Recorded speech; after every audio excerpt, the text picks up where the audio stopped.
Hello and welcome to the Championship Lowdown podcast, hosted by myself, Lewis. And for today's game week preview, I'm joined by Ollie. How are we doing, pal? I'm all right, mate. You? Yeah, not too bad. Unfortunately, been lumbered with a pretty shabby game week as far as games are concerned, but I feel like there's a few diamonds in the rough, isn't there? Well, hopefully. Let's see if we can talk them up. Yeah, we'll definitely try our best. We're gonna have to put our best poker faces on for this one, but Absolutely. Yeah. We'll kick things off. We'll jump straight into a Friday night game, which sees Middlesbrough pitted against Ipswich Town at Riverside Stadium. It's a Middlesbrough side who, if we're being honest, have tailed off slightly in the last three games. It'll be pitted against Ipswich side that has almost gone under a bit of a resurgence under Kieran McKenna. How can you see this one going, Ollie? Yeah, they're doing all right, Ipswich, to be fair. I mean, obviously everybody expected them to be doing a lot better than they are, but they're not losing games, are they? And they've started clicking into gear a little bit now with the likes of Philogene scoring, scoring and creating goals. He's looking the real talent that he is, isn't he? Obviously, it's quite a big game on paper, this, to be kicking this weekend off, to be fair. I know we've just played down the fixtures this week, but in terms of how the Championship's shaping up so far, these are two of the big guns, really, aren't they? So Middlesbrough still obviously flying high up in second, but they'll be disappointed with the last performance up against Portsmouth. But obviously their form's been built around their home form, I think, and obviously they're getting them wins at the Riverside, and they've only still conceded 6 goals all season. Obviously going into that 10th game this weekend, it's going to be an interesting one to see how Ipswich sort of crack on with obviously McKenna picking up that poison chalice of manager of the month as well. So it'll be interesting to sort of see how Ipswich turn up to the Riverside this weekend.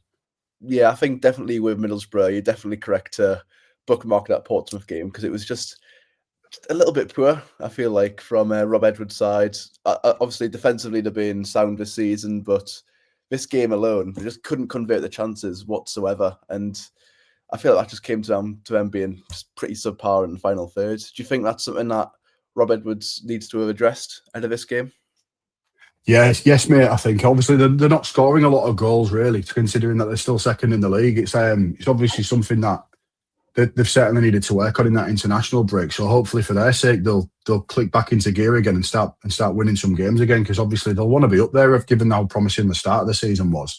Obviously, to flip to Ipswich again, obviously McKenna winning that award, and I still think they're playing some real exciting stuff out of Ipswich. And obviously, that last performance against Norwich, that'll set them in good stead now, and give them some real confidence to sort of build on there. I think they've scored 15 goals so far this season, and their only defeat so far this season is to Preston, which isn't a massive. It's not a massive thing, really, to lose to Preston. They're a good side, aren't they? And they've proved that this season they can beat some top sides. So I think Ipswich will fancy their chances at the Riverside this weekend. Obviously, it depends how their international breaks have gone and how they've sort of settled into creating the systems back up again. But I think Ipswich confidence will be sky high. I think they'll try and go there and break down sort of Borough's defensive solidity and just edge this one. Yeah, of course, we mentioned a couple of weeks ago that it'd been a good few years since they'd beaten Norwich, especially on home soil. But yeah, that win would have meant the world to Kieran McKenna. I feel like the pressure was building, and I think that might almost be just a fork in the road for him. He's completely turned things around, and you've got Jaden Philogene to thank for that. Obviously, myself being a Hull fan, you as well being a Hull fan, we both know that in the Championship, on his day, he's just phenomenal, and that's just been the case. He's unplayable, isn't he? He's just he's such an enigma and such a talent, and what he can do with the ball, he just makes it look effortless as well. I just think you can get him playing and get him on the ball. He's gonna terrify defenses this season. Now, he alluded to it in a previous pod as well, where I was saying, like, if Ipswich aren't there or thereabouts at the end of the season, there's no way he's going to be in the Championship next season. Somebody will come in and take a punt on him. Yeah, and hopefully it won't be Aston Villa again, who will again. I know not play him whatsoever. He seems to be going there and back just consistently. It's just pretty ridiculous. You're going to end up with nearly £100 million transfer fees in his locker, and they'll all be to Villa. It was one of them where, like, a couple of years ago, he was linked with. Obviously, I don't know how viable this actually was, how credible, but linked with Barcelona. Stuff like that. Apparently he came to us over Barcelona, which you kind of can't really get your head around. I mean, it's what's going on there. Yeah, definitely. How do you see this Middlesbrough Ipswich game panning out then? Who's going to win this one? Are either of them going to win it? I think it definitely does lie on how Jane Philogene does perform. We've given him a glowing reference so far, but it really does sort of come down to his talents and if he is able to perform on the day. But you've got Middlesbrough's home form. I think it could be 1-1, I'm going to say. Bit boring, sit on the fence, just a 1-1, which something that I believe both teams would be relatively happy with, in my opinion. Yeah, I can't imagine either team would be too disappointed with that. I just think the way Ipswich have built that confidence, they're just creeping up the league a little bit. They're currently in 9th now, and like I said, they have only lost that one game all season.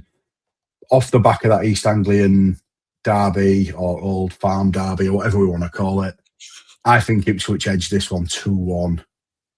Yeah, 2-1 for Ipswich. Moving on, we'll go to Southampton against Swansea City. The pressure is on for a Southampton win at this point, but do you think it'll be that easy against the Swan side, Ollie?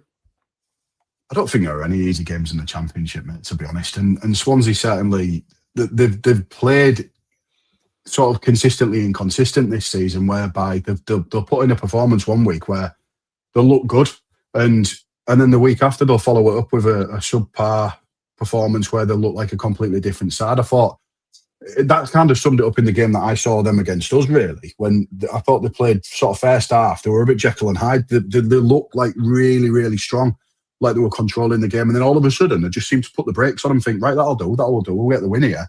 And they can't do that in the Championship, as we know. It's like these teams are there and they'll stick in games, and they're coming up against the Southampton side, who, let's be honest, have been poor this season. They've flattered to deceive. They've come down from the Premier League off a terrible season, let's be honest. But the squad that they've still got together, you would expect them to be a lot further up that league than where they are at the moment. And to be frank, they're not playing good football. I saw them against Portsmouth in the derby. Obviously, you can't call it a derby. You can't call a derby. What's what I'm trying to say? But you can't really judge them on the derby because it is a derby and there's a lot of passion there and things like that. But then they backed that up with a terrible performance against us where we just didn't let them get anywhere near us. They scored a goal late on in the game. But then they backed it up with a really, really solid, decent performance against Liverpool in the Cup, and they should have probably won that game. But they just haven't excited me, and they've just really disappointed me with their performances this season. I think Will Still's under a lot of pressure, mate. And I think if they don't get a win this weekend, some real questions could be asked of him. I think one of the main questions that certainly comes from me, I've mentioned it before on the pod, it doesn't suit his style of play to go for his 4 at the back. It just leaves them way open to attacks. We saw that obviously against Hull City. They were able to break just left, right and centre. And even though Southampton had the majority of possession, that counted for nothing in the end. And it just doesn't really work with a back 4, especially having Manning at left back, who we know, as everyone does, that he's very keen to get forward. And when he's on the ball and when he's got space to guide into, he's a brilliant fullback in the Championship. But defensively, he can be a little bit haphazard, and that has come back to haunt Southampton at times this season. I mean, against Derby, it was just the same old issues, which for Will Still, it's got to be pretty alarming for him as well. And I feel like there's also issues in terms of in attack as well. They've lost Ross Stewart to injury. Yeah. Will Stills said that he could be missing until after New Year. I mean, that's a massive blow for them, isn't it? It's alarming as well, considering that, like sort of alluded to it already, but this side should be a lot further up in the league than 17th. They've scored 11 goals in 9 games. And for a team with the sort of roster that Southampton have got, they need to be a lot higher up in the league and they need to be putting more balls in the net. And what I will say is, I mean, I looked at some stats earlier on and they've hit the woodwork 4 times this season. So you make it out of what you will. So they still need to capitalise and take those chances in games, really. But like I say, with Swansea coming up, Swansea going to make it hard there this weekend. Like I say, it depends on the sort of international break that these two teams have had. Swansea will kind of want to put a little bit of a marker down because they're another side who's sort of consistently inconsistent. Played 9, won 3, drawn 3, lost 3. 10 goals scored, 10 goals conceded. There's not much between these two sides at the moment, and I think this will be quite an interesting game. Yeah, it definitely is, but I feel like one thing that's not really highlighted with Swansea is when they come against a top side, a difficult side, they do tend to buckle under any sort of pressure. You look at their last few wins: Blackburn, Sheffield Wednesday, and Sheffield United in the Championship. In between that, they've failed to beat Watford, Hull, Birmingham, Millwall, Leicester. A collection of teams that you would say are at least average to a better level in terms of Championship. So I feel like Southampton could easily be a step too far for them, even though it is a fairly out of form side as well.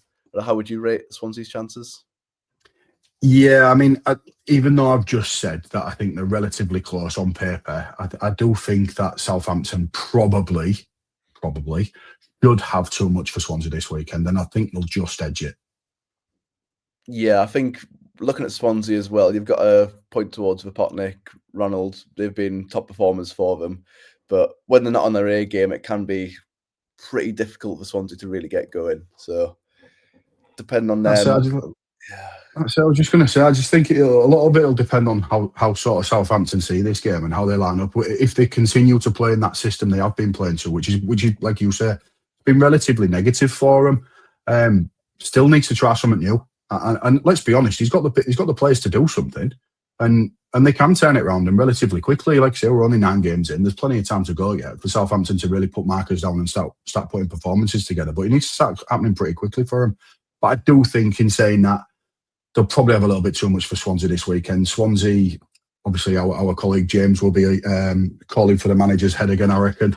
And seeing that, I think he mentioned last week that he'd be quite happy if Danny Roll came in at Swansea, and I've seen that he's just rejected Rangers, so he may well get his wish. Yeah, he could soon be on his way back to the Championship. You never know. In terms of score prediction for this one, what we're saying? 2-1. Southampton. 2-1 Southampton, yeah. I'll second you on that. 2-1 Southampton, we both agree on. From one under pressure manager to another, going to go on to Birmingham against Hull City, 15th against 16th place. Safe to say there's plenty of pressure on Chris Davis at the minute. He has been given the time over the international break, but will he be able to put a stop to the poor results? This is where we decide which Hull City turns up to decide what sort of performance it's going to be. They started off relatively well, Birmingham, but they're just not scoring goals. 8 goals in 9 games. It's just for a team who's got the attacking capabilities that they've got. With Stansfield and Kyogo and all those. There's a lot of pace in there, and they're flattering to deceive at the moment. They're not coming up with decent performances, and there again, they've started the season with 3-3-3 from the 9. They're probably wanting to be higher than that, because a lot of us predicted that they'd be sort of there or thereabouts at the end of the season, and they need to start putting the ball in the net, similar to Southampton. They're coming up against a side this weekend who, all right, it all depends which version of them turns up, as me and you well know. But we've got a team there who wants to get forward. We're scoring goals, all right, we're conceding goals, but we're scoring goals, and that should worry Birmingham, really, because they've conceded a few. They're not scoring many, so Birmingham will need to score goals in this game to stand a chance of winning it. If we go there and play our game with, we push forward like we can do and really, really attack. I mean, we've got the 3rd best attack rate in the league at the moment for a team that's 16th. That speaks volumes for us, I think, and it'll be interesting to sort of see which side turn up for Hull City. And I've seen that Liam Miller's played a decent amount of minutes this week for Canada. I'm not sure if we've got any other players coming back in here, Lewis. Well, we know that John Lundstrom's out, unfortunately. Liam Miller's regained fitness. Don't think anyone else is coming back. I think it's still a bit too soon for Ndala as well. Yeah, so that's a shame, because he's been a good signing. I think he's looked decent. Yeah, he's looked very flitty, but it's definitely good to see Miller back. Someone who Hull have really cried out for. We cried out for a bit of creativity. Got that with Ndala. Obviously, he then got injured. Bellumi came back and then was gone minutes later. So yeah, it's definitely good to see Liam Miller coming back into the team and getting used. Do you feel like, obviously, he's managed a good amount of minutes for Canada, as you said? Do you think he will be thrown in from the start against Birmingham, or is it still a case of easing him into proceedings? I think we've got to ease him in, and we've got to learn from the Bellumi thing. Obviously, Bellumi come back, and like you say, within 10 minutes he was injured again with a relatively big injury. So he's going to be out again for a few more weeks. But yeah, we've got to ease him back in. But when he's come on, I actually think he's looked good, and it doesn't look like he's been away very long. I mean, obviously he needs to get back up to scratch and back up to full fitness and things like that. But I think having him there in front of Ryan Giles, who, for me, I mean, don't get me wrong, he's been fantastic going forward, but he looks so susceptible to a break. It's quite scary how open we are defensively when Giles has obviously gone on to usually thread the ball into McBurney to score goals, but we've got to be conscious that we need to keep clean sheets. We need to start tightening up at the back to give ourselves a real chance to push away from those relegation places. But I mean, he might. I mean, there's been a lot of travel there this week, but I don't know. I think I'd ease him back in. Yeah, I think that's definitely would be a wise call for Ikarovic. But going back to Birmingham, just touch on them slightly. Stansfield and Damari Gray, I feel like, have been, as well as Kyogo, you mentioned him before, they just haven't been at the races whatsoever. And I feel like that ultimately is the result of Birmingham's difficulties this season. Do you think they've just flattered to deceive so far? I think so, yeah. I mean, like I said, it's not as if they're not creating chances, because they're having a lot of ball in games. And I think the second half against Wrexham the other week, they dominated. Was it the first half? I can't, losing all track of time. They dominated one half of the game against Wrexham, and it just seemed that it was the second half, wasn't it? Because Wrexham were leading, and you just thought they just need to take the chances, and when those chances are served up to them, put it in the back of the net. I've seen Stansfield miss a couple of sitters this season, and don't get me wrong, he's getting into decent positions and stuff like he always does, but you're right. I mean, it tells you a story when they've only scored 8 goals in 9 games, even though a lot of us have bigged up how well they're playing. So they are sat in 15th. The fans will be disappointed that they're only in 15th at the moment, given that they probably think they've started the season relatively well, barring the last few games, obviously, where they've sort of faltered. But going back home to St Andrews is going to be, a nice little confidence boost. Get them fans behind them. But Hull City could go there this weekend and really, really frustrate them. Yeah, of course, it's a Birmingham City side with just 1 win in 7 in all competitions. Will it be another win for Chris Davis' side, or do you think Hull City could spark a surprise? I'm gonna go for it. I've got to go for it, haven't I? I think we'll come away with a relatively comfortable 3-1 win, and I might get shot down in flames here, but we need to start taking our form all over the place, because we can play, and if we go away from home without the pressure of the expectant MKM, shall we say, because we need to start performing consistently all over the place, and we can do it with the players we've got. I think we come away with a win here. I'm not quite as optimistic as you. I'd like to say that I would be, but I feel like with Hull's defensive issues, it's just you can't really disregard that, in my opinion. So I'm going to go with a 2-2 draw. Well, Birmingham's I think Elliot will be laughing at our predictions this weekend. Come Saturday afternoon at 5:00, we could be well facing Elliot's wrath. But I'm sticking my neck on the line here. I think we'll win. I think we'll win at St Andrews. There's often goals in our games against Birmingham at St Andrews as well, so it'll be obviously we've both predicted 4, so let's see how that pans out. Yeah, definitely a bold prediction from Ollie. Moving on to Stoke City against Wrexham. A major reaction needed from Stoke, Ollie, but they come against a Wrexham side that have shown a fair bit of quality on the road. I like what Wrexham have done recently. They've turned it around, and they were under a little bit of pressure, weren't they? And a lot of people were even talking about, Parkinson being under a bit of pressure, but I think he's alleviated that a little bit. And obviously they're only sat in 18th, but they're scoring goals. They never know when they're beaten in games. I think this is going to be a real sort of a real war of attritional type game, and I think Wrexham have adapted to the Championship quite well, really, in terms of that. Because obviously we know how physical this division can be, and coming up against a Stoke side who are kind of the epitome of like physicality, really, aren't they? And they're sort of renowned for being that physical side, and that the 365 been a difficult place to go, and coming away from there with a win's always difficult. But Stoke don't line up really to excite teams and blow teams off the pitch today. It's almost as if they've been kind of soak up the pressure, and then we'll see what we can deliver in the last sort of 15, 20 minutes, because they've scored a few goals late on this season. I do think that, I've mentioned it before, but I think Sorba Thomas has been outstanding for him this season so far. And he's been a real signing for him. I think it'll be a real physical affair, this one, but trying to shake Wrexham off isn't going to be easy for Stoke. I think Wrexham will go there and they'll try and frustrate them. I think they'll try and score nice and early. They'll play some decent football. But, yeah, what do you think? Yeah, I mean, Wrexham, they have looked good in patches. It's not been consistent, especially when you look at them being somewhat leaky defensively. But Kiefer Moore, Nathan Broadhead, the latter, he's managed to pick up a fair bit of form. They were linking up quite well in international duty as well with Wales. And I feel like that is exactly what they need, to be honest, just that bit of more confidence. We know that Kiefer Moore's been performing already for Wrexham, but Broadhead's needed a little bit of time to adjust to proceedings in North Wales. Josh Windass looked all right as well. Mind you, he's not been on the score sheet for the last couple of weeks. No. But yeah, it's all about Wrexham defensively as well. We know that Connor Cody's been dropped, which I feel like that's probably one of the best calls that Phil Parkinson's made in the past few years. Contrasting to probably one of the worst decisions to sign him in the first place, but at least he's learned from his mistakes.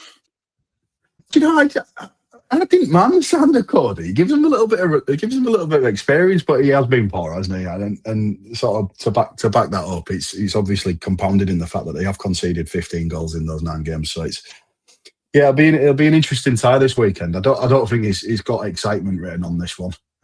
Like I say, I think Wrexham will want to attack, but Stoke will make it bloody hard for him, like they often do. Yeah, I think Stoke defensively have been sound at times, and obviously Victor Janssen. You don't need us to tell you that he's been absolutely crucial so far. And even if Wrexham are looking clinical, they're creating a lot of chances. If he's on top form, it could be a completely different story for both Stoke and Wrexham. So yeah, I think that's it. In terms of predictions, it's difficult to call this one. I feel like you just don't know which of either side's going to actually turn up. Wrexham could be on top form, or when they're struggling, Wrexham really noticeably do struggle, and they're so easy to break down. And I think Mark Robbins will definitely have that noted ahead of this game. Are you going for a Stoke win? Stoke 2-0. I'm going to go. Oh, I've gone 2-1 to Stoke. So I think we're obviously in agreement that Stoke will win. We'll grind it out for me. It's just the fact that Wrexham stay in games, and there hasn't been many games this season where they've not scored. So I think they'll go there and they'll make it a tough game for Stoke. But I think Stoke will come away with the 3 points. Yeah, I think obviously it depends a lot on Wrexham's, who they line up with. It's unlikely that Connor Cody's going to start, because did you see during the week that I think it was The Athletic, they got a bunch of football agents to basically say who the worst signing this summer was. I think it was 6 people said Benjamin Sesko, a few said other Premier League players, and out of nowhere, there's just one person who's just said Connor Cody to Wrexham. That's mad, isn't it? The worst signing in the entire summer window. I mean, I know I've been pretty critical of him, but do you think he's deserving of that accolade? Oh, there's some shockers in there. I mean, come on.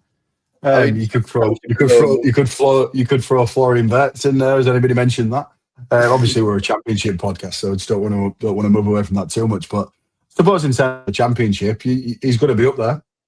Yeah, definitely. I think up there you've got to have all of Blackburn's sales as well. That was definitely eclipse Blackburn's performance of the season when they come to our place though and blew us off the park. Oh no, it literally looked ridiculous, like in comparison to what they showed elsewhere. That's it. So yeah, 2 wins. In agreement of two Stoke wins then. Yeah, 2 Stoke wins off the back of that one. Moving on now to Sheffield United against Watford. Listen, Sheffield United must win. It is simple. Against a potentially new look Watford side though, under Javi Gracia, do you think it could be more challenging than it is on paper? Do you know, I'm lost for words with Sheffield United. They're in so much trouble. I don't see how they get out, how they get out of it. I do see how they get out of it. They start winning bloody games. It's at the moment they just look so poor, and they've scored 3 goals in 9 games all season. Don't get me wrong, they had chances against us to score goals. They hit the woodwork. They had a lot of possession, but aside from hitting the post against us, they didn't scare me when they had the ball. Even when they had the penalty, when he was lining up for the penalty, he just looked like so lacking in confidence, and it just felt like he was going to miss. And we talked about it in the last podcast, where in terms of the international break coming at the right time, it's probably come about 6 weeks too late for Sheffield United. And they're coming back home at Bramall Lane against a Watford side, for some reason, changed their manager again. Sat in 10th in the league, who they're doing all right for a Watford side. They're middling. It's what you'd expect from a Watford side, isn't it? But they just can't help sack and hire managers, and they've brought Garcia back again, and it's just like, well, these two sides for managers is just odd. I can't get my head around it. I don't know. Genuinely, I don't know how to call this game. It could be anything. Yeah, with Watford, it does definitely feel like a new series of impractical jokers every single year when they inevitably chuck the new manager in the firing range and bring someone else in, and then just rinse and repeat the same thing. It's definitely a bizarre one, because, as you say, they were performing well in 11th place, but I think it was something to do with falling out behind the scenes. I mean, everybody must fall out with the owner at Watford. I mean, Garcia probably did last time he was there. I just can't get my head around these. I can't get my head around it. How many managers is that in the last sort of 10 years? It's got to be 60. Yeah, I mean, of course, they're coming against Chris Wilder, who was one of the 60 managers who'd be in that dugout as well. But yeah, it's just bizarre. There's been a lot of strange appointments as far as Watford's concerned, but do you think them going back to Gracia, do you think that's one that'll get Watford fans excited? How long is it going to last? He'll probably win a couple of games, lose one, and then they'll sack him again. So I don't know. I don't know what could excite Watford fans. I don't know. It's just so weird. I can't get my head around it. Like I say, I'm stumped by it all. And trying to call this game is, I don't know. It literally don't know. Watford are another side, 1-3, drawn 3, lost 3. They're a team with a lot of individual quality in the side, but it depends on how Gracia lands them up again. Sheffield United have got to win this game. To say a must win 10 games into a season is crazy, but for Sheffield United, this is a must win. Yeah, I mean, at home as well, the atmosphere could turn pretty toxic, I feel like, if we don't manage to get a win against a Watford side who still have been okay. But any team coming up against Watford at home, I feel like they would be expecting at least a bit of fight, at least a bit of passion. And in Sheffield United's case, a pretty resounding victory, because that's exactly what's needed to just get them back on track. And we keep saying every single week, they need to do it this week. And at home to Watford, I think it's been the biggest. You'll probably say the Charlton home game. I believe that was Chris Wilder's first one back. That was probably the other one where it was like, they need to get a win here. And if they don't, I don't really know where to go from there, to be honest. They've got an abundance of quality in the side, but, Tom Cannon's, his goal scoring record's about as patchy as my head. Danny Ings is about 45 years old. They've got the quality there, but it's just something doesn't seem to be clicking. And with Chris Wilder coming back, I don't know about you, but I expected an overnight change, but it's clearly something a lot more deep-rooted, and it's just difficult to put your finger on what that is. Absolutely bang on. Like you say, with Wilder coming back, you'd have expected that sort of influx of fire and passion to come back and everybody to get right behind him again. And obviously, they've followed it up with that performance against Charlton. I mean, coming up against Charlton's a really, really tough team to come up against on your opening game again, because coming back. But you'd have thought after that, they'd have sort of got back into the Wilder ways, where they start to be horrible team to play against, and they can win games, and physical and they've got quality, and obviously Hamer's still there. And we touched upon it recently about all these players they've got, and they're littered with Premier League quality. And like I say, we had Tom Davis coming off the bench against Hull City at the weekend. There was, plenty of Premier League performances under his belt, and like you said, Danny Ings. I know he won the penalty for us, but for them against us, but. Yeah, I don't know. I genuinely don't know how to call this game at all. I just think it could go anywhere. And if Watford score early on, it's going to get horrible at Bramall Lane. The atmosphere is going to get really, really nasty. And it'll be interesting to see how those Sheffield United players sort of can play up to that if that does happen. Because if I were Watford, I'd be going out there and trying to hit them early on just to try and get them fans on the back. Yeah, I think Watford definitely do need to go out there and give them a bit of an early scare, because I think that's one of the main things that Sheffield United fans have been calling out for. They've wanted just a bit more character in the side. They needed a bit more grit and determination. And I feel like they've looked all right in games for the first 5, 10, 15, 20 minutes. But as soon as the pressure starts to build, the fans start murmuring and they go one behind. It's just always going to go the same way after that. You mentioned like the whole Sheffield United game the last time out. I felt so confident as soon as we went 1-0 up.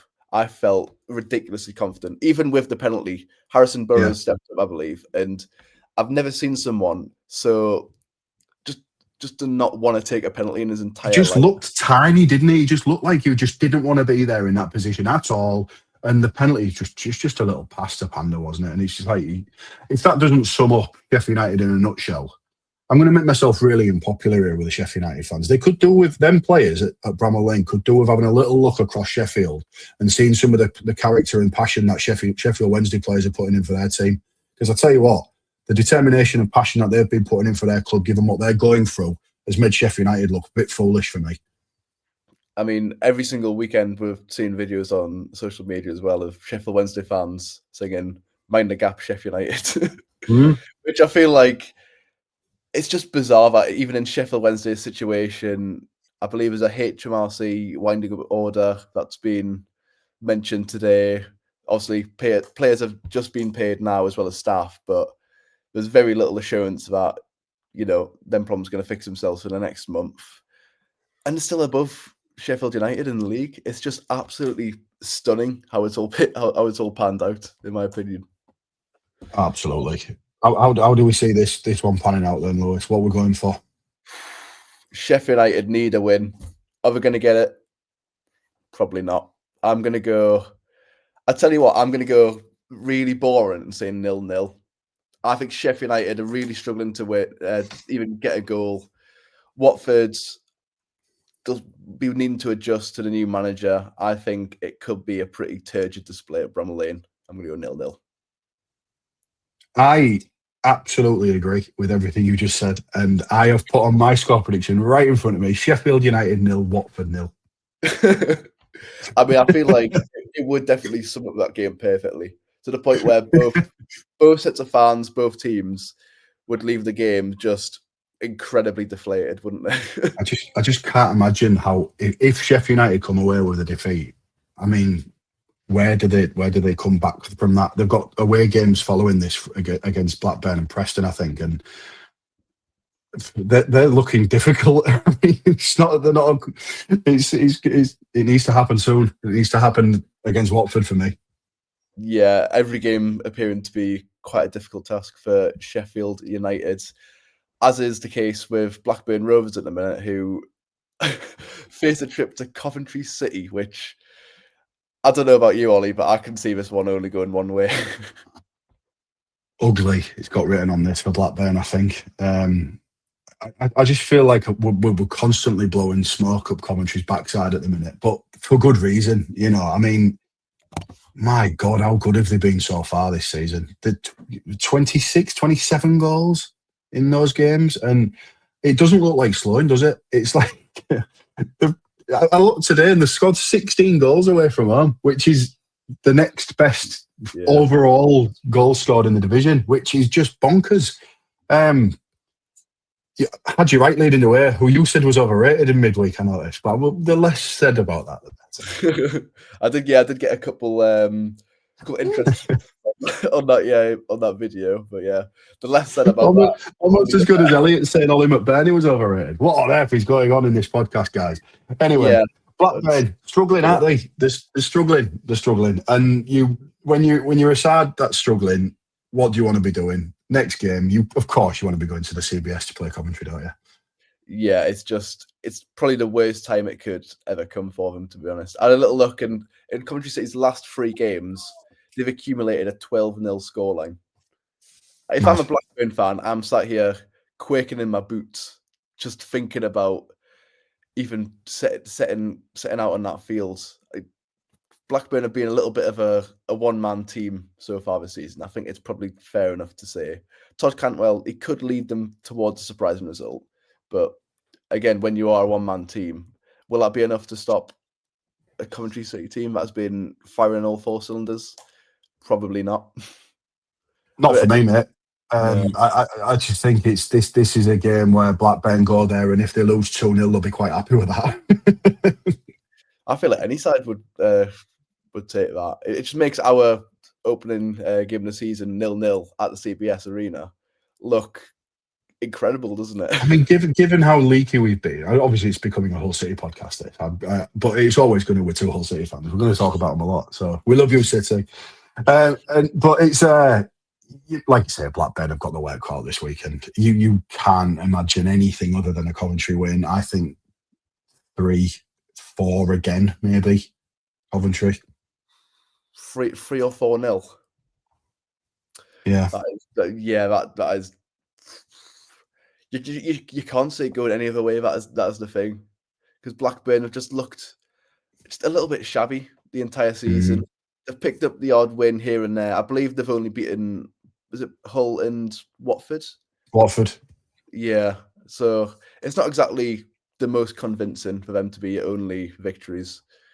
And yeah, do you think that just comes down to their shocking transfer business? Because they got rid of so many leaders.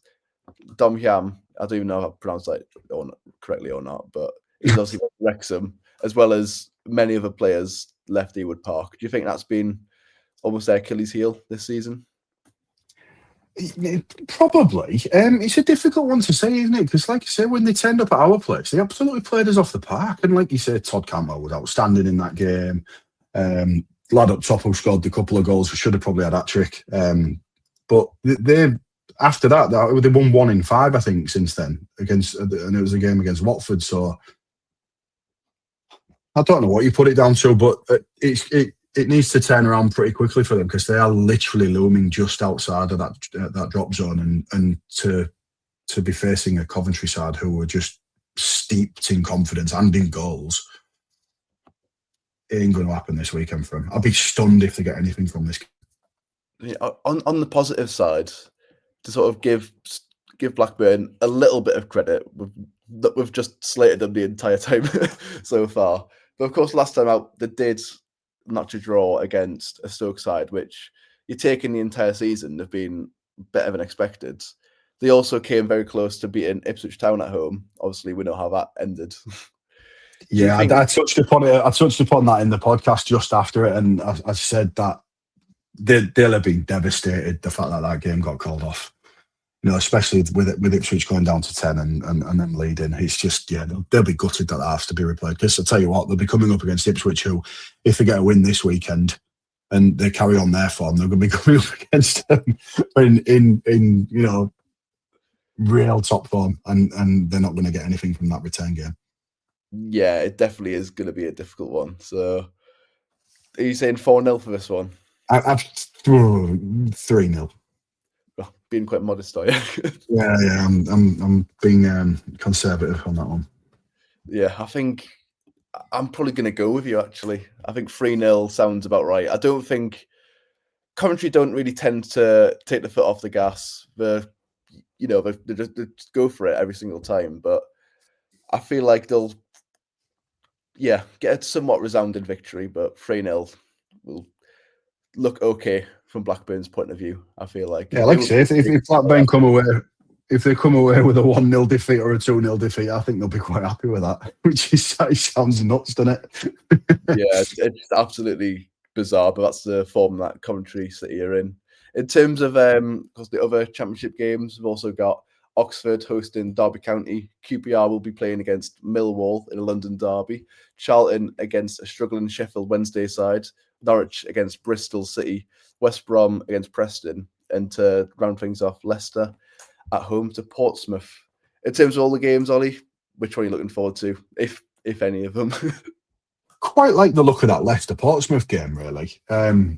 Obviously, Leicester are starting to put a little bit of form together now, and obviously they're not losing games. They were drawing games and lots of games.